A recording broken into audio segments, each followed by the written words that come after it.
الحمد لله نحمده ونستعينه ونستغفره ونؤمن به ونتوكل عليه ونعوذ بالله من شرور أنفسنا ومن سيئات أعمالنا من يهده الله فلا مضل له ومن يضلله فلا هادي له أشهد أن لا إله إلا الله وحده لا شريك له وأشهد أن سيدنا ونبينا ومولانا محمدا عبده ورسوله صلى الله على سيدنا محمد وعلى آله وأصحابه وسلم تسليما كثيرا كثيرا. فقد قال الله سبحانه وتعالى في محكمه التنزيل والفرقان المجيد بعد أعوذ بالله من الشيطان الرجيم بسم الله الرحمن الرحيم والذين يصلون ما أمر الله به أن يوصل ويخشون ربهم ويخافون سوء الحساب. وقال النبي عليه الصلاة والسلام تعلموا من أنسابكم ما تصلون به أرحامكم. صدق رسول الله صلى الله عليه وسلم. அளவற்ற அருளாளனும் நிகரற்ற அன்புடையவனுமாகிய எல்லாம் வல்ல அல்லாஹு சுப்ஹானஹு வ தஆலா அவனுக்கு அனைத்து புகழும் உரித்தாகுக. அல்லாஹ்வினால் படைத்து உலகத்திற்கு அனுப்பி வைக்கப்பட்ட மனித இனத்திற்கு சீரான நேரான நல்வழியை காட்டுவதற்காக அல்லாஹ்வினால் அனுப்பி வைக்கப்பட்ட நபிமார்கள், ரசூல்மார்கள், தீர்க்கதரிசிகள் அனைவர்களுக்கும் தலைவராக முத்திரையாக கடைசியாக இவ்வுலகத்திற்கு வருகை தந்து இவ்வுலகத்தில் தான் வாழ்ந்து கொண்டிருந்த காலங்களில் தனக்கு ஏற்படவிருந்த எண்ணற்ற இன்பங்களை, சந்தோஷங்களை, மகிழ்ச்சிகளை பொருட்படுத்தாது ஒவ்வொரு நிமிடமும் வினாடியும் தனது சமூகத்திற்காக, சமுதாயத்திற்காக உழைத்து பாடுபட்ட எனது உயிருமினிய ரசூலுல்லாஹி ஸல்லல்லாஹு அலைஹி வஸல்லம் அவர்கள் மீதும் அவர்களை தொடர்ந்து பின்பற்றி வாழ்ந்த அத்துணை நல்லடியார்கள் மீதும் அல்லாஹ்வின் சாந்தியும் சமாதானமும் என்றென்றும் உண்டாவதாக. அல்ஹம்துலில்லாஹ். கணியத்திற்குரிய பெரியார்களே, அன்பிற்குரிய கனவான்களே, சகோதரர்களே, அல்லாஹு சுப்ஹானஹு வ தஆலா நம் அனைவர்களுக்கும் ஒரு அற்புதமான அருமையான மார்க்கத்தை தந்திருக்கிறான். இந்த இஸ்லாமிய மார்க்கம் என்றாலே சாந்தி, சமாதானம், அமைதி என்று பொருள் கொள்ளப்படுகின்றது. ஆனால் நமக்கு முன்னால் வாழ்ந்த சில அறிஞர்கள் இந்த இஸ்லாம் என்பதற்கு இன்னும் சில வரைவிலக்கணங்களை கூறுகிறார்கள். அது மிகவும் பொருத்தமான சில வரைவிலக்கணங்கள். இஸ்லாம் என்றால் அஸ்ஸிதுகு மஅல் ஹக்கி வல் ஹுலுகு மஅல் ஹல்கி என்றும் குறிப்பிடுகின்றார்கள். படைத்தவனாகிய அல்லாஹுவுடன் உண்மையான முறையில் தொடர்பை ஏற்படுத்தி அவனுடைய படைப்பினங்களுடன் நல்ல அழகான பண்பாட்டுடன் நல்லுறவை பேணுதல் என்றும் குறிப்பிடுகின்றார்கள். முஸ்லிம்கள் என்று சொன்னால் யாரிஃபூனல் ஹக்க வ யஹ்மதூனல் ஹல்க என்றும் குறிப்பிடுகின்றார்கள். இஸ்லாமியர்கள் என்றால் சத்தியமான அல்லாஹுடன் நல்ல முறையிலே நடந்து படைப்பினங்களுடன் நல்ல பண்பாடாக, நல்ல அன்புடன், இரக்கத்துடன் அவர்களுடைய உறவை வைத்துக் கொள்வது என்றும் இஸ்லாத்திற்கு கடந்த கால அறிஞர்கள் குறிப்பிடுகின்றார்கள். அதனால மற்ற மார்க்கத்தை, மதங்களை பின்பற்றக்கூடியவர்களை விட கூடுதலாக இஸ்லாமியர்கள் அல்லாஹுடன் உண்டான உறவு, அதற்கு பின்னால நம்மை பெற்றெடுத்து வளர்த்த நம்முடைய பெற்றோர்களுடன் உண்டான உறவு, அதற்கு அடுத்தபடியாக இருக்கக்கூடிய மிக முக்கியமான உறவு என்றால் நம்முடைய இரத்த பந்தங்களுடன் உறவினர்கள் உண்டான அந்த உறவை நாம் வளர்க்க வேண்டும், பாதுகாக்க வேண்டும். குர்ஆன் அல்லாஹு சுப்ஹானஹு வ தஆலா உறவினர்கள் உண்டான அந்த உறவை பற்றி பல இடங்களில் பேசியிருக்கின்றான். நமக்கு தெரியும் சூரத்துன் நிசா என்று தனியான ஒரு அத்தியாயம். அந்த அத்தியாயத்துடைய முதலாவது ஆயத்திலேயே யா அய்யுஹன் நாஸு தகூ ரப்பக்குமுல்லதீ خلقكم من نفس واحدة وخلق منها زوجها وبث منهما رجالا كثيرا ونساء واتقوا الله الذي تساءلون به والأرحام. அந்த சூரத்து நிசாவுடைய ஆரம்ப முதலாவது ஆயத்தில நான் ஒரு ஆத்மாவிலிருந்து ஆண்களையும் பெண்களையும் படைத்து அவர்களிலிருந்து தான் மனித இந்த சந்ததியை உருவாக்கினேன் என்று சொல்லிவிட்டு அல்லாஹ் என்ன கூறுகின்றான், வத்தகுல்லாஹல்லதீ தஸாஅலூன பிஹி வல் அர்ஹாம். நீங்க அல்லாஹ்வை பயந்து கொள்ளுங்க. எத்தகைய அல்லாஹ் என்றால் உங்களுடைய உரிமைகளை ஒருவருக்கொருவர் கேட்கும் பொழுது அல்லாஹ்வை வைத்து கேட்பார்கள். சில வேலைகள் நடக்காத நேரத்தில் கடைசியில நான் அல்லாஹ்வை முன்னால வச்சு கேட்கிறேன், நீங்க அல்லாஹ்வுக்காகவே இதை செய்து தாருங்கள்.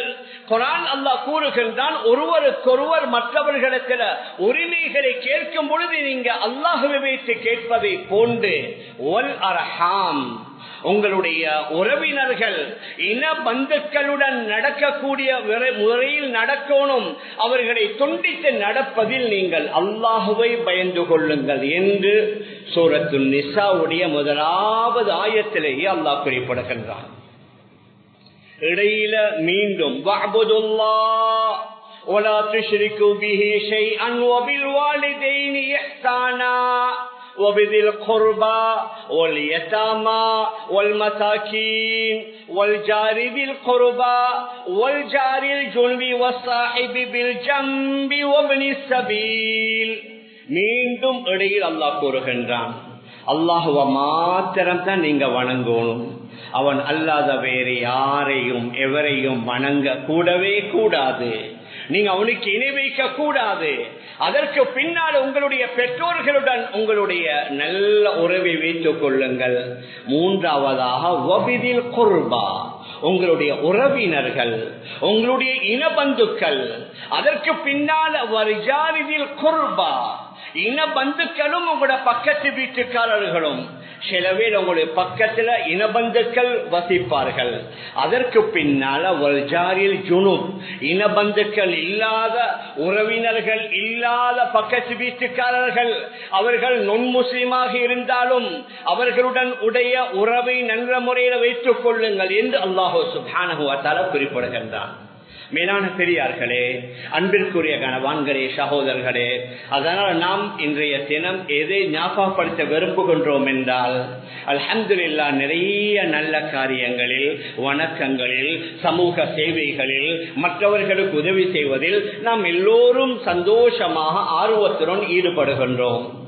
ஆனால் சில வேளை நம்முடன் சேர்ந்து பிறந்த நம்முடைய தாயுடைய, நம்முடைய தந்தையுடைய அந்த சகோதர சகோதரிகளுடன் அல்லது அவர்களுடைய பிள்ளைகளுடன் உண்டான அந்த உறவு சில வேளை அதுல கொஞ்சம் கவன ஈனம் அல்லது அதுல பொடுபோக்குத்தனம் அல்லது வேறு சில காரணங்களை சொல்லி நம்மில் அநேகர் பின்வாங்கி இருப்பதை நாங்கள் பார்க்கலாம். மேலான பெரியார்களே, சகோதரர்களே, அதனால ஹஜ்ரத் ரசூலுல்லாஹி ஸல்லல்லாஹு அலைஹி வஸல்லம் உறவினர்களுடன் இன பந்துக்களுடன் சேர்ந்து நடப்பதை ஈமானுடன் இணைத்து வைத்திருக்கிறார்கள். மன் கான யுமினு பில்லாஹி வல் யௌமில் ஆகிர் ஃபல்யுக்ரிம் ضيفا ومن كان يؤمن بالله واليوم الآخر فليصل رحمه ومن كان يؤمن بالله واليوم الآخر فليقل خيرا أو ليصمت. நபி அவர்களுடைய மிக பிரபலமான ஹதீஸ், யார் அல்லாஹ்வை கொண்டும் கியாமத்தை கொண்டும் ஈமான் கொண்டிருக்கிறார்களோ அதுல முதலாவது சொன்னார்கள், விருந்தாளிகளுடன் நல்ல முறையில நடந்து கொள்ளுங்கள். அதுலயும் கொஞ்சம் எங்கள்கிட்ட பலகீனம் இருக்குது. என்ன, நாங்க பழகி இருக்கிற பழக்கம் என்னண்டா, விருந்தாளிகள் வந்த சட்டப்படி அவர்களுக்கு எப்படி நாங்க முக்கியமான விருந்துகளை செய்யறோமோ, எங்களுடைய இலங்கை நாட்டுடைய அந்த மரபுப்படி பழக்கப்படி எத்தனையோ வகை வகையான கறிகள் கறிபொறிகளை வைத்து விருந்தோம்பல் செய்வதைத்தான் நாங்க நினைக்கிறோம் விருந்தோம்பல். ஆனா ஹதீஸ்ல என்ன வருது, உங்களோட வீட்டுல எது இருந்தாலும் அதை முற்படுத்துங்க. ஒரு மாதிரி பிஸ்கட் இருக்குதா முற்படுத்துங்க. அதனால சட்டப்படி கொடுத்தால் தான் விருந்தோம்பல் என்பது அல்ல. முதலாவது கூறுகின்றார்கள், நீங்க என்ன உங்களோட விருந்தாளிகளுடன் நல்ல முறையில நடந்து கொள்ளுங்கள். இரண்டாவது சொன்னார்கள், யார் அல்லாஹ்வை கொண்டும் மறுமை நாளை கொண்டும் ஈமான் கொண்டிருக்கிறார்களோ ரஹிமா, அவர்களுடைய உறவினர்களுடன் இனபந்துக்களுடன் உங்களுடைய உறவினர்களுடன் நல்ல முறையில நீங்கள் நடந்து கொள்ளுங்கள் என்று ஹதரத் ரசூலுல்லாஹி ஸல்லல்லாஹு அலைஹி வஸல்லம் அவர்கள் கூறியிருக்கிறார்கள். மேலும் ஒரு ஹதீஸ்ல சொன்னார்கள், மன் அஹப்ப அன் யுபஸத லஹு ஃபீ ரிஸ்கிஹி வ யுன்ஸஅ லஹு ஃபீ அஸரிஹி ஃபல்யஸில் ரஹிமா. ஒருவர் விரும்புகின்றார் அவருடைய வாழ்வாதாரத்தில் பரக்கத் ஏற்படணும், அவருடைய சம்பாத்தியத்துல அவருடைய வருமானத்துல அவருடைய ஒவ்வொரு நாளும் அவருக்கு என்னென்ன தேவைகள் இருக்கின்றனவோ அந்த தேவைகள் மிக அமைதியாக அது பூர்த்தி செய்யப்படணும், அதோடு தன்னுடைய வாழ்நாளில் பரக்கத் ஏற்படணும் என்று விரும்பினால் நபி அவர்கள் சொன்னார்கள், ரஹிமா, அவர்கள் உறவினர்களுடன் சேர்ந்து நடக்கட்டும் என்று ஹதரத் ரசூலுல்லாஹி ஸல்லல்லாஹு அலைஹி வஸல்லம் கூறியிருக்கிறார்கள். மேலான பெரியார்களே, சகோதரர்களே, குர்ஆனில் பல ஆயத்துகளில் வந்ததை போன்று நபி ஸல்லல்லாஹு அலைஹி வஸல்லம் அவர்கள் பல ஹதீஸ்களில் ஞாபகப்படுத்தியதை போன்று நபி அவர்களும் இந்த உறவினர்களுடன் சேர்ந்து நடப்பதை அவர்களுடைய ஒரு மிக முக்கியமான ஒரு பழக்கமாக ஆக்கியிருக்கிறாங்க. நபி அவர்களுடைய 6வது வயது பிறக்கும் பொழுதே தந்தை இல்ல, யத்தீமா அனாதையா தான் பிறந்தாங்க. அவர்களுடைய தாய் ஆமீனா அம்மையார் நபி அவர்களுடைய 6வது வயதுல நபி அவர்களை அழைத்து கொண்டு மதீனாவுக்கு சென்று அங்குள்ள தன்னுடைய நெருக்கமான இரத்த உறவினர்களுடன் எல்லோருடனும் தொடர்பை ஏற்படுத்தி விட்டு மக்காவுக்கு திரும்பி வந்து கொண்டிருக்கிறார்கள். வார வழியிலேயே அந்த தாயுடைய ஆமீனா அம்மையாருடைய வஃபாத் ஏற்பட்டு விடுகின்றது. ஆரம்ப காலத்துல மக்காவிலிருந்து மதீனா போற அந்த ஹைவே மற்ற பாதையில அபவா என்ற இடம், அங்க ஹதரத் ஆமீனா அம்மையாருடைய கபரு ஜனாசா எழுதப்பட்டும் இருந்தது. இப்பொழுது வேற வழியால் அந்த ஹைவே செய்யப்பட்டதனால அது கொஞ்சம் வேறொரு இடத்துல அதாவது இருக்குது, நாங்க வளமே அந்த வழியில போகாததுனால நபி ஸல்லல்லாஹு அலைஹி வஸல்லம் அவர்களுடைய தாய் பாருங்க, 6 வயதுல மகனுக்கு எந்த அளவுக்கு விளப்பம் இருக்கும். ஆனால் மரணிப்பதற்கு சில மாதங்களுக்கு முன்னால அல்லது சில நாட்களுக்கு முன்னால தன்னுடைய மகனை அழைத்து கொண்டு போய் மதீனாவில் உள்ள தன்னுடைய உறவினர்களுடன் ஒரு அறிமுகத்தை ஏற்படுத்தி வைத்தார்கள் என்றால் அந்த தாயுடைய தூர நோக்கு எந்த அளவுக்கு இருந்தது. நமக்கெல்லாம் ஞாபகம், சின்ன வயதுல நம்முடைய பெற்றோர்கள் எங்களை அழைச்சு கொண்டு போவாங்க. அந்த தந்தையுடைய சகோதர சகோதரிகள், அந்த தாயுடைய சகோதர சகோதரிகள் ஒவ்வொருவருடைய வீடுகளுக்காக எங்களை அழைத்து கொண்டு போய் அறிமுகம் செய்வாங்க. இது சாட்சா, இது சாட்சி, இது மாமி, இது பெரியம்மா என்றெல்லாம் அழைத்து கொண்டு போய் அறிமுகம் செய்த ஒரு காலமும் இருந்தது. ஆனால் அல்லாஹ் மன்னிக்கோணும், இன்றைக்கு அந்த காலம் மலையேறி விட்டது என்று சொன்னால் மிகையாகாது. ஏதாவது கேட்டா இது என்னுடைய கசின் பிரதர், அதோட நின்றுக்கோங்க, அதுக்கு மேல கேட்காதீங்க, தெரியாதுன்றே சொல்லிடுவாங்க. ஆனால் ஹதீஸ்ல நபி அவர்கள் என்ன சொன்னார்கள், தஅல்லமு மின் அன்சாப் தஅல்லமு மின் அன்சாபிக்கும் மா தஅலமு பிஹி, அதாவது அர்ஹாமுக்கும், உங்களுடைய உறவினர்களை அறிந்து கொள்வதற்குரிய வம்சங்களை நீங்க தேடி படியுங்க, உங்களோட பெற்றோர்கள்ட்ட கேட்டு தெரிந்து கொள்ளுங்க.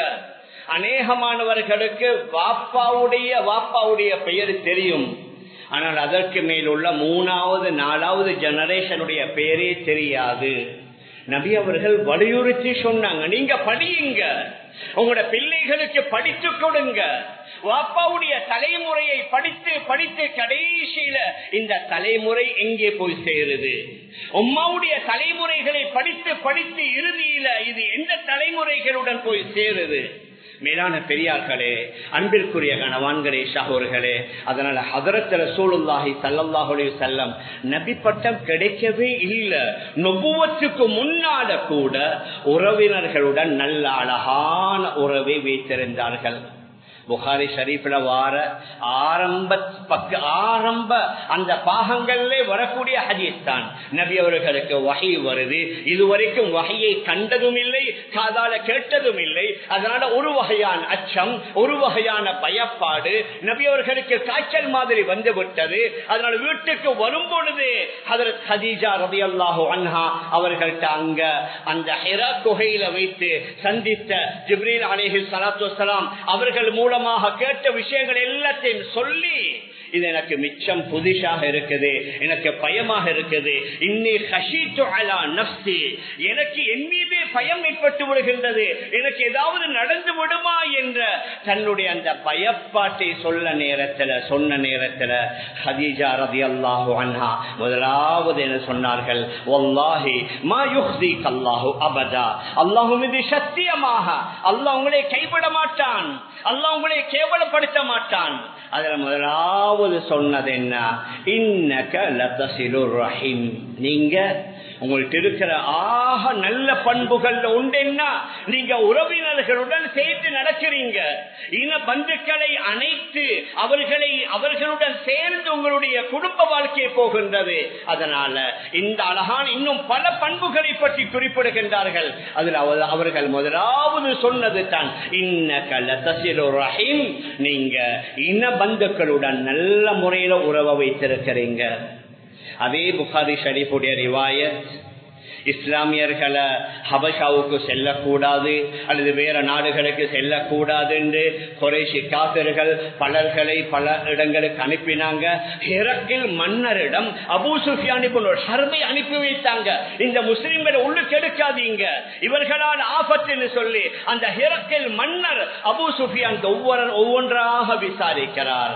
இவருடைய வம்சம் எப்படி, இவருடைய குடும்பம் எப்படி, இவர் ஆரம்பத்தில் என்ன சொன்னாரு, இவருடைய நல்ல பண்புகளை பற்றி சொல்லும் பொழுது சொல்வாரு, கான யமுருனா பிஸ்ஸிலத்தி வல் அஸா, இவர் எங்களுக்கு பத்தினித்தனத்தை ஏவினாங்க, உறவினர்களுடன் இணைந்து சேர்ந்து வாழ்வதை உற்சாகப்படுத்தினாங்க. முஸ்லிம்களை தடுப்பதற்காக போன ஒருவர், அவரால் கூட நபியுடைய அந்த நல்ல பண்பை மறைக்க முடியல. அந்த அளவுக்கு ஹஜ்ரத் ரசூலுல்லாஹி ஸல்லல்லாஹு அலைஹி வஸல்லம் தன்னுடைய இரத்த உறவுகளுடன் அந்த அளவுக்கு நல்ல உறவை வைத்திருந்ததனால அந்த அபூ சுஃபியான் அவர்னால இதை மறைக்க முடியாமல் அவரே கூறுகின்றார், பத்தினித்தனமாக வாழணும், அதாவது நல்ல கண்ணியமான முறையில வாழணும், உறவினர்களுடன் சேர்ந்து நடக்கணும் என்று எங்களுக்கு ஏவுவார்கள் என்று கூறுவார்கள். மேலான பெரியார்களே, அன்பிற்குரிய கணவான்களே, சகோதரர்களே, அதனால தான் இஸ்லாமிய மார்க்கத்துல எவ்வாறு பெற்றோர்களுடன் நல்ல முறையில நடக்கணுமோ அதே மாதிரி தந்தையுடைய தாயுடைய சகோதர சகோதரிகளுடன் உறவு அது நல்ல முறையில வளர்த்து கொள்ளணும். ஆரம்ப காலத்தில் எந்த அளவுக்கு ஒருவர் மரணித்து விடுகிறார், அவருடைய பிள்ளைய என்ன செய்வாரு, அவர் மரணித்தவருடைய சாட்சா அல்லது மரணித்தவருடைய சாட்சி அல்லது மரணித்தவருடைய மாமா மாமி பொறுப்படுத்த வளர்த்திருக்கிறாங்க. நாங்க கொஞ்சம் குரானையும் படிக்கணும், அல்லாஹ் மன்னிக்கணும். சில வேளை காலையில எழும்பின உடனேயே வாஷ்ரூம் போக முன்னால பஜ்ரத்தோட முன்னால சோசியல் மீடியாவை தான் பாக்குறோம். எங்கட குரூப்ல என்ன புதிய செய்திகள் என்ன வந்திருக்குது, நான் அனுப்பியதுக்கு யாரு ஷேர் பண்ணிக்கிறாங்க, யார் யாரு அதற்கு கமெண்ட்ஸ் போட்டிருக்கிறாங்க, அதுல காட்டுற ஆர்வம். கொஞ்சம் குரான விளங்கணும், தஃசீர்களை விளங்கணும். சூரா ஆல இம்ரான்ல ஹஜ்ரத் மரியம் அலைஹிஸ்ஸலாத்து வஸ்ஸலாம் அவர்களுடைய தாய் மரியம் அலைஹிஸ்ஸலாத்து வஸ்ஸலாம் அவர்களை பெற்றெடுக்கிறாங்க. அவர்களுடைய அந்த பல வருஷமாக பிள்ளை இல்லாமல் இருந்ததனால அவர்கள் ஒரு நேர்ச்சை செய்கிறார்கள், எனக்கு ஒரு பிள்ளை கிடைத்தா இத மஸ்ஜிதுல் அக்ஸாவுடைய காதிமாக, மஸ்ஜிதுல் அக்ஸாவோட ஊழியம் புரியக்கூடியவராக நான் என்னுடைய பிள்ளையை மாற்றி விடுவேன் என்று மரியம் அலைஹிஸ்ஸலாத்து வஸ்ஸலாம் அவர்களுடைய தாய் நேர்ச்சை செய்கிறார். إذ قالت امرأة عمران رب إني نذرت لك ما في بطني محررا فتقبل مني إنك أنت அன்தஸ் ஸமீஉல் அலீம். இம்ரானுடைய மனைவி ஹன்னா அவர்கள் கர்ப்பமுற்ற நேரத்தில், யா அல்லாஹ், என்னுடைய வயிற்றில் வளரக்கூடிய பிள்ளைய நான் மஸ்ஜிதுல் அக்ஸாவுடைய காதியமாக, மஸ்ஜிதுல் அக்ஸாவுக்கு பணிவிடை செய்யக்கூடியதாக மாற்றிவிடுவேன் நேர்ச்சை செய்கிறார்கள். மிக நீண்ட வரலாறு. அந்த சூராவுக்கு பேரே ஆல இம்ரான். இம்ரானுடைய குடும்பம். ஆல இம்ரான் என்ற குடும்பத்தவர்கள். இம்ரானுடைய குடும்பத்தவர்களை பற்றி உண்டான நிறைய செய்திகள் வருவதனால அந்த சூராவுக்கு அல்லாஹ் ஆல இம்ரான் என்று பெயர் வைத்திருக்கின்றான். இப்பொழுது பெண் பிள்ளை கிடைத்தவுடன் கொஞ்சம் கை செய்தப்படுறாங்க. அல்லாஹ், எனக்கு கிடைத்தது பெண் பிள்ளை அல்லவா? அல்லாஹ் ஆறுதலை கூறுகின்றான். ஒலைசல் தக்கரு கல் உன்சா, நீங்க சொன்ன அந்த ஆணை போன்றல்ல இந்த பெண். இந்த பெண்ணுக்கு மிக வித்தியாசமான நல்ல பண்புகள், நல்ல குணங்கள் இருக்குது என்று சொல்லிவிட்டு இப்பொழுது அந்த மரியத்துடைய தந்தை ஹன்னா ரலியல்லாஹு அன்ஹாவுடைய கணவர் இம்ரான் மரியம் வயிற்றில் பொழுது மரணித்து விட்டார். இந்த பிள்ளையை வளர்க்கிறது யாரு? குர்ஆன் அல்லாஹ் கூறுகின்றான், வகஃபலஹா, அத பொறுப்பெடுத்தாங்க. இப்ப வேற வேற சில நிறுவனங்கள் அல் கஃபாலான் எல்லாம் வருது. என்ன பொறுப்பெடுத்துதல்? குர்ஆன்ல வார ஆயத் வகஃபலஹா ஜக்கரியா, ஜக்கரியா அலைஹி ஸலாத்து வஸலாம் அந்த பெண்ணை வளர்க்கக்கூடிய பொறுப்பை எடுக்குகின்றார்கள். ஆனால் இவருடைய தந்தை இம்ரான் மஸ்ஜித் அக்ஸாவுடைய இமாமாக இருந்ததனால அங்குள்ளவர்கள் எல்லாம் சொன்னாங்க, உங்களுக்கு இந்த பிள்ளையை தூக்கி தரையில கடைசியில ஷீட்டு போட்டு பார்க்கறாங்க. அதுவும் அந்த சூரா ஆல இம்ரான்ல மிக விரிவாக வருது. 3 தடவை சீட்டு போட்டு பார்த்தத பின்னாலும் ஜக்கரியா அலைஹி ஸலாத்து வஸலாம் அவர்களுடைய பெயர் தான் வருகின்றது. வகஃபலஹா ஜக்கரியா, மிக நீண்ட வரலாறு. ஜக்கரியா அலைஹி ஸலாத்து வஸலாம் யார் என்றா மரியம் அலைஹி ஸலாத்து வஸலாம் அவர்களுடைய தாயுடைய சகோதரியின் கணவர். அப்படி இந்த சாட்சா. நான் எதை சொல்ல வருகிறேன் என்றால், ஆரம்ப காலத்துல யாராவது ஒருவர் அவருடைய நானாவுடைய தம்பியுடைய ஒரு பெண் தன்னுடைய தாத்தாவுடைய தங்கச்சியுடைய அல்லது தன்னுடைய சொந்த சகோதரனுடைய பிள்ளைகளை எடுத்து வளர்த்த அந்த முறை அன்று முதல் இருந்து வந்திருக்கிறது. ஏன்? அந்த அளவுக்கு உறவினர்களுடன் நெருக்கமான உறவு இருந்திருக்கு. ஆனா இடையில இன்னொரு விஷயத்தை ஞாபகப்படுத்தணும். மஹரம் வார நேரத்துல எங்கட சிலர்கள் நினைக்கிறாங்க, உம்மா வாப்பாவுடைய சகோதர சகோதரிகள் எங்கட சொந்த சகோதரிகள் மாதிரி தானே. வாப்பாவுடைய தம்பி சாட்சா அல்லது வாப்பாவுடைய சகோதரி பெரியம்மா அல்லது மாமி, உம்மாவுடைய சகோதரர் தாய் மாமா, உம்மாவுடைய சகோதரி சாட்சி அல்லது பெரியம்மா போன்றவர்களுடைய பிள்ளைகள் அவர்கள் எங்களுக்கு மஹரம். அதாவது மஹரம் இல்ல. அவர்களை நாங்க திருமணம் முடிப்பது ஹராம் இல்ல. அவர்களை தாராளமாக திருமணம் முடிக்கலாம். அப்ப யாரை திருமணம் முடிக்கலாமோ அவர்களுடன் பேசுவது, அவர்களுடன் பழகுவது, அவர்களுடன் நெருங்கி உறவாடுவதற்கு மார்க்கத்தில் அனுமதி இல்லை. அதனால குர்ஆன் அல்லாஹ் சுப்ஹானஹு வ தஆலா நபி அவர்களை பார்த்து சூரா அஹ்ஸாப்ல கூறுகின்றான், யா அய்யுஹன் நபியு இன்னா அஹ்லல்னா லக அஸ்வாஜக அல்லதி ஆதைத உஜூரஹுன்ன வமா மலகத் யமீனுக் மிம்மா அஃபா அல்லாஹு அலைக் வபனாதி அம்மிக் வபனாதி அம்மாதிக் வபனாதி காலிக் வபனாதி காலாதிக் அல்லதி ஹாஜரன மஅக, உங்களுடன் ஹிஜ்ரத் செய்த உங்களுடைய அதாவது உங்களுடைய சகோதரனின்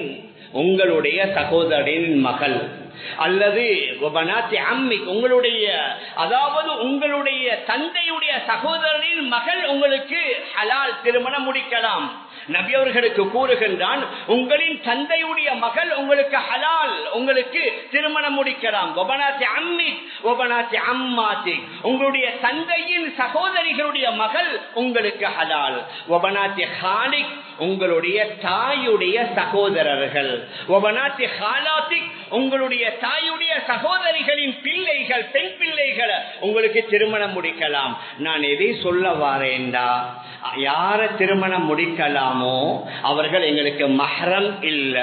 மஹரம் இல்லாதவர்களை திருமணம் முடிக்கலாம். அதனால அவர்களுடன் பேசுவது, கதைப்பது, இந்த சிலர்கள் சொல்லுவாங்க, எங்க வீட்டுல வளர்ந்த பிள்ளை தானே, வீட்டுல வளர்ந்தாலும் அவர்களுக்குரிய சட்டம் வேற. சாட்சி மாமி அவங்களோட சட்டம் வேற. அவங்க தாராளம், அவர்களை திருமணம் முடிக்கலா. ஏன்? அவர்கள் எங்களுக்கு மஹரம். அதாவது உம்மாவுடைய சகோதரிகள், அதே மாதிரி வாப்பாவுடைய சகோதரிகள் ஆண்களுக்கு, பெண்களுக்கு வாப்பாவுடைய சகோதரர்கள், உம்மாவுடைய சகோதரர்கள் பெண்களுக்கு மஹரம். ஆனால் அவர்களுடைய பிள்ளைகள் மஹரம் இல்ல. அவர்களை திருமணம் முடிக்கலாம் என்ற அந்த விடயத்தையும் நாங்க நம்முடைய உள்ளத்துல கொஞ்சம் பதிய வைக்கணும். மேலான பெரியார்களே, சகோதரர்களே, உறவினர்களோடு சேர்த்து நடப்பதற்கு இந்த அளவுக்கு எங்களுடைய மார்க்கத்தில் வலியுறுத்தப்பட்டிருக்கிறது. ஆனால் இப்பொழுது நாங்க பார்க்கலாம், சில வேளை சிலர்கள் இருக்கிறாங்க, அவங்களுடைய ஸ்கூல் ஃப்ரெண்ட்ஸ் மாதிரி இருக்கிறாங்க. இப்ப நவீன ஒவ்வொன்றா புதுசா வந்து கொண்டிருக்குது.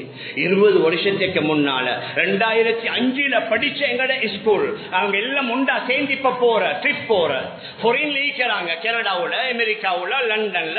அவங்க இந்த சம வெக்கேஷன்ல வந்தா அங்கிருந்து அவங்க போட்டாச்சு பிளேன். என்ன?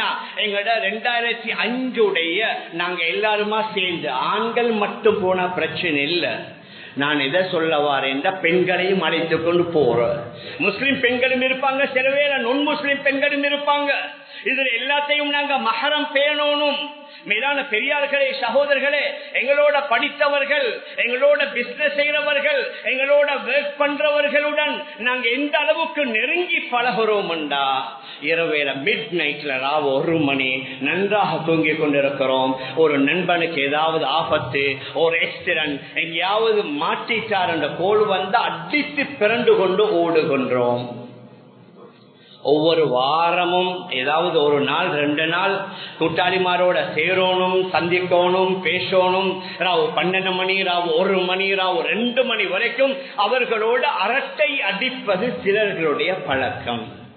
அதே 1 மணிக்கு வாப்பாவுடைய தங்கச்சி மாமி அல்லது உம்மாவுடைய தம்பி தாய் மாமன் அவருக்கு ஏதாவது என்றா, இப்ப நைட்ல போயிட்டு என்ன நடக்க போகுது காலையில பார்ப்போம்.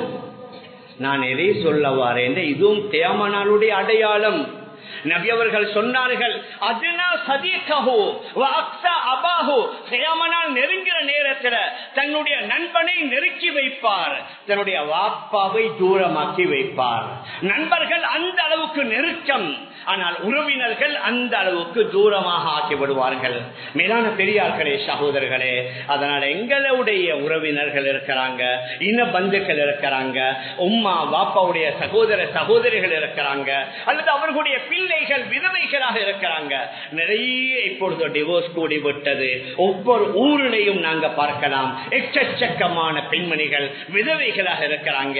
சில இஸ்லாமிய சில நிறுவனங்களும் ஏதோ அல்ஹம்துலில்லாஹ் ஓரளவு செய்யறாங்க. ஆனால் இன்னும் நிறைய விதவைகள் வாழ்வாதாரம் இல்லாமல் வாழ்ந்து கொண்டிருக்கிறாங்க. எங்களுடைய சொந்த மாமாவுடைய, மாமியுடைய, சாச்சாவுடைய, சாட்சியுடைய, பெரியப்பா பெரியம்மாவுடைய பிள்ளைகளாக இருக்கலாம். ரமதான்ல மாத்திரம் ஒரு தொகை ஜக்காத்தை கொடுத்து விட்டு, நோன்புக்கு முன்னால ஒரு ஃபுட் பேக்கவுண்ட கொடுத்து விட்டு எங்கட வேலை முடிஞ்சிருச்சு இருக்கேலா. எப்படி நம்முடைய மனைவி பிள்ளைகளுக்கு செலவழிக்கிறோமோ அதே மாதிரி உறவினர்களுக்கு செலவழிப்பதற்கு டபுள் நன்மை இருக்குது. நபி அவர்கள் சொன்னார்கள், உங்களோட குடும்பத்திற்கு நீங்க செலவழித்தால் அது சதகாவுடைய நன்மை. இன்னும் ஒரு ஹதீஸ்ல சொன்னார்கள், ஏழை மிஸ்கீன்களுக்கு செலவழிச்சா ஒரு சதகா, நீங்க உங்களோட உறவினர்களுக்கு கொடுத்தா 2 நன்மை. ஒன்று சதகா கொடுத்த நன்மை, இன்னொன்று நீங்க சிலா ரஹிமே உறவினர்களுடன் சேர்ந்து வாழ்ந்ததற்காக இன்னும் ஒரு நன்மை என்றும் நபி அவர்கள் கூறியிருக்கிறார்கள். மேலான பெரியார்களே, அன்பிற்குரிய கணவான்களே, சகோதரர்களே, அதனால உறவினர்கள் யாரு வெறும் ரமதான்ல மாத்திரம் ஒரு சின்ன தொகையை ஜக்காத்தா கொடுத்து விட்டுட்டு அதற்கு பின்னால நம்முடைய வேலை முடிந்து விட்டதாக கருதக்கூடாது. சில வேளை அவர்கள் உள்ள ஏழைகள், கொஞ்சம் புத்தி குறைவானவர்கள் அல்லது கொஞ்சம் நோயாளிகளாக இருப்பாங்க.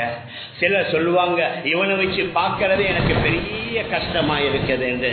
ஆனா புகாரி ஷரீஃபுடைய ஒரு ஹதீஸ் வருது, இன்னமா துன்சரூன வ துர்ஸகூன பிதுஆஃபாயிக்கும். உங்களுக்கு அல்லாஹ்வுடைய உதவி கிடைப்பதும், உங்களுக்கு வாழ்வாதாரத்துல நல்ல வருமானம் வருவதும், உங்களோட வீட்டில் உள்ள அந்த நோயாளியான தம்பியை வச்சு உங்களோட வீட்டுல நடக்க முடியாத அந்த தாத்தாவை வச்சு உங்களோட குடும்பத்தில் உள்ள அந்த கஷ்டப்பட்டவரை வைத்துத்தான் அல்லாஹ் உங்களுக்கு ரிஸ்க தாரான், உங்களுக்கு வாழ்வாதாரத்தை தாரான், உங்களுக்கு உதவி செய்கிறான் என்பதை நீங்க மறந்து விடாதீங்க. மேலான பெரியார்களே, சகோதரர்களே, அதனால உறவினர்களை தேடணும். எங்கட ஹயாத்தோடு உள்ள உம்மா பாப்பமார் அல்லது மூத்த சகோதரிகள்கிட்ட கேட்கணும், இந்த சொந்தம் எப்படி, இந்த பந்தம் எப்படி. இந்த ஒவ்வொரு அடிக்கடி எங்கட நாட்டுல லீவு வருது. சென்ற 2 மாசத்துக்கு முன்னால ஏப்ரல்ல லீவு, அதற்கு பின்னால சென்ற கிழமை அந்த பொசன் லீவு, அடிக்கடி லீவுகள் வருது. ஒவ்வொரு லீவுலையும் நாங்க நொருடியா போறது, பாசிக்கோடா போறது, ஜெஃப்னா போறது மட்டுமல்ல, ஒரு லீவை நாங்க பயன்படுத்துவோம். இந்த வருஷம் எங்கட வாப்பாவுடைய சகோதரிகளுடைய வீடுகளுக்கு போவோம். அவங்க நாட்டு சைட்ல கிராமங்கள்ல வசதி இல்லாத வீடு, சின்ன வீடு, எங்களுக்கு தங்கேலதான் பக்கத்துல எங்கேயாவது ஒரு ஹோட்டலோ ரூமோ போடுவோம். ஆனால் காலை முதல் இரவு வரைக்கும் அந்த மாமியோட, அந்த சாட்சியோட, அந்த பெரியம்மாவோட, அந்த பெரியப்பாவோட போய் அமருவோம். அவர்களுடைய வீட்டுக்கு தேவையான எல்லா உணவு பொருட்களையும் தாராளமாக எடுத்துக்கொண்டு செல்வோம். மாமிசங்கள் எடுத்துக்கொண்டு செல்வோம். அங்கே கறிப்பொடிக்கு தேவையான அனைத்தையும் எடுத்துக்கொண்டு சென்று நீங்க தாராளமாக அவங்க சமைக்கணும், நீங்க அவங்களோட சேர்ந்து சாப்பிடணும், நீங்க அவர்களோட அந்த பழைய கதைகளை கதைக்கணும். மேலான பெரியார்களே, சகோதரர்களே, இதெல்லாம் இஸ்லாம் எங்களை நோக்கி வலியுறுத்தி கூறுகின்றது. ஆனால் சிலர்கள் என்ன சொல்லுவாங்க, எங்களை கணக்கெடுக்கிறாங்க இல்ல, எங்களோட பேசுறாங்க இல்ல, எங்களை கவனிக்கிறாங்க இல்ல, எங்களை மதிக்கிறாங்களே இல்ல. நபி அவர்கள் சொன்னார்கள், லைஸல் வாசிலு பில் முகாஃபி, அவன் செஞ்சாத்தான் நான் செய்வேன், அவன் பேசினாத்தான் நான் பேசுவேன், அவன் மதித்தால் தான் நான் மதிப்பேன் என்றால் அவர் உறவினர்களுடன் சேர்ந்து நடந்தவர் அல்ல. அல்லது உண்மையில உறவினர்களுடன் சேர்ந்து நடப்பவன் யாரு? துண்டித்து நடந்தாலும் சேர்ந்து நடக்கணும். உன கணக்கெடுக்காட்டி பரவாயில்லை, குர்ஆன்ல அல்லாஹ் கூறியிருக்கிறான், நபி அவர்கள் ஹதீஸ்ல கூறியிருக்கிறாங்க. ஒரு தடவை 2 தடவை நாங்க போனா அவர்களுக்கே வெட்கம் வந்துடும். நான் இவ்வளவு செஞ்சு பாருங்களேன், இவர் வாராரு, இவர் எங்களோட பேசுறாரு, ஏன் இவர் அந்த உறவை பாதுகாக்கணும், அந்த இன பந்துக்களுடைய உறவை பாதுகாக்கணும் என்பதற்காக வேண்டி வருகிறார். நபியுடைய ஹதீஸ், துண்டித்து நடந்தவனுடன் சேர்ந்து நடவுங்க. யார் உங்களை வெட்டி நடக்கிறாரோ பரவாயில்ல, சேர்ந்து நடங்க. அநியாயம் செய்தவனுக்கு நீங்க மன்னிங்க, உங்களுக்கு கெடுதி செய்தவனுடன் உபகாரம் செய்யுங்க. இது ஆக கஷ்டமான ஒன்று. மாத கணக்கில் தஹஜ்ஜு தொழுவதை விட, மாத கணக்கில் நஃபில் நோன்புகளை விட, ஒவ்வொரு வருஷம் ஹஜ் உம்ராவுக்கு போவதை விட கஷ்டம் தான் இது. இது எங்கட நஃப்ஸுக்கு பெரிய அடி. என்ன அவர் என்ன மதிக்கிறார் இல்ல, அவர் என்னுடன் சேர்ந்து பேசுறார் இல்ல, என்னை கணக்கெடுக்கிறாரே இல்ல என்று சொல்றவர்களுடன் தான் நீங்க நல்ல முறையில நடவுங்க அந்த ஹதீஸ் கூறுகின்றது. குர்ஆன்ல சூரா முஹம்மதுல ஃபஹல் அஸைதும் இன் தவல்லைதும் அன் துஃப்ஸிது ஃபில் அர்தி வ துகத்திஉ அர்ஹாமக்கும், நீங்க வேதத்திற்கு வழிபடுவதை விட்டுவிட்டு பூமியிலே விஷமம் பண்ணி குழப்பம் விளைவிக்க ஆரம்பித்து உங்களுடைய உறவினர்களுடைய உறவை துண்டித்து நடப்பீர்களா என்று கேட்டுவிட்டு அல்லாஹ் கூறுகின்றான். அவ்வாறு நடந்தால் 3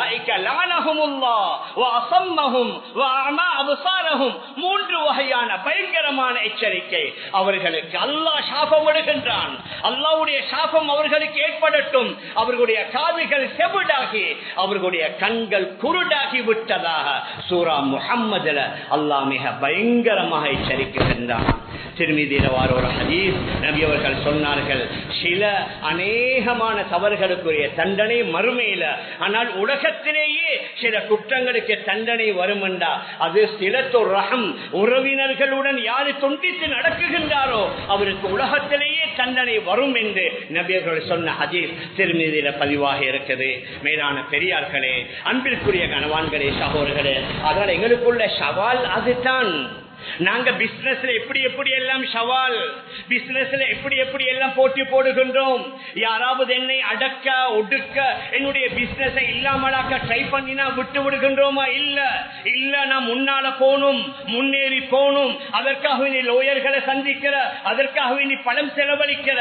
இந்த நம்முடைய தெரியாத்தனமாக எங்களோட உறவினர்கள் சிலர் கொஞ்சம் மோட்டுத்தனமா நடந்தா, அறிவீனமா நடந்தா, அவன் அப்படி நடக்கிறான், அதனால் நான் எப்படி நடப்பேன்டா நாங்க அல்லாஹ்வை பகைத்துக் கொள்ள வேண்டி வரும்.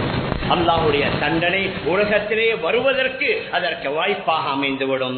மேலான பெரியார்களே, அன்பிற்குரிய கனவான்களே, சகோதரர்களே, அதனால உறவினர்களை முதலாவது தேடுவோம். அவர்கள் யார் யார் எங்கெங்க இருக்கிறாங்க அவர்களை போய் சந்திப்போம். அவர்களுக்கு அடிக்கடி தேவைப்பட்ட மருந்து உதவி தேவையா செய்வோம், மாதா மாதம் தேவையா செய்வோம். ரக்காத்தோட மட்டும் போதுமாக்கி கொள்ளாமல் எங்களுடைய சதக்காவால எங்களுடைய மற்ற லட்சக்கணக்கில் பலர்கள் ஒவ்வொரு பில்டிங்களுக்கு, பாடசாலைகளுக்கு, மதரசாக்களுக்கு, மஸ்ஜித்களுக்கு செய்கின்றோம். ஆனால் அவருடைய குடும்பத்தில் எவ்வளோ பேர் இருக்குகின்றார்கள் கஷ்டப்பட்டவர்கள். மேலான பெரியார்களே, அன்பிற்குரிய கனவான்களே, சகோதரர்களே, அதனால் அவர்களையும் இனம் கண்டு அவர்களுடைய தேவை எது என்று விளங்கி அவர்களுடன் சேர்ந்து நடந்தோம் உண்டா அல்லாஹ் பார்த்து சந்தோஷப்படுவான். அவன் சந்தோஷப்பட்டு எங்களோட மற்ற எல்லா நிலைமைகளையும் சீராக்கி தருவான். அதனால வணக்க வழிபாடுகளில், நல்ல காரியங்களில் நாம் எந்த அளவுக்கு ஆர்வம் வேகம் காட்டுகின்றோமோ அதை விட கூடுதலாக இன பந்துக்களுடன், உறவினர்களுடன், இரத்த உறவுகளுடன் நம்முடைய உறவை நல்ல முறையில் வளர்த்துக் கொள்வதற்கு எல்லாம் வல்ல அல்லாஹ் நம் அனைவர்களுக்கும் தௌஃபீக் செய்வானாக. ஆகவே அல்லாஹ் நம்ம எல்லோருடைய பாவங்களை மன்னிப்பாயாக. நம்முடைய பெற்றோர்கள், உற்றார்கள், உறவினர்கள், முழு உலகத்தில் உள்ள அனைத்து இஸ்லாமிய ஆண்கள் பெண்களுடைய பாவங்களை மன்னிப்பாயாக. இந்த உலகத்தில் வாழும் காலம் எல்லாம் இஸ்லாமிய முறைப்படி தீனுடைய அடிப்படையிலே வாழ்ந்து நம் எல்லோருடைய முடிவை நல்ல முடிவாக ஆக்கி நம் அனைவர்களுக்கும் ஜன்னத்திற்கு இது சென்ற சொர்க்கத்தை தந்தருவாயாக. ஆமீன் ஆமீன் யா ரப்பல் ஆலமீன். برحمتك يا ارحم الراحمين والحمد لله رب العالمين.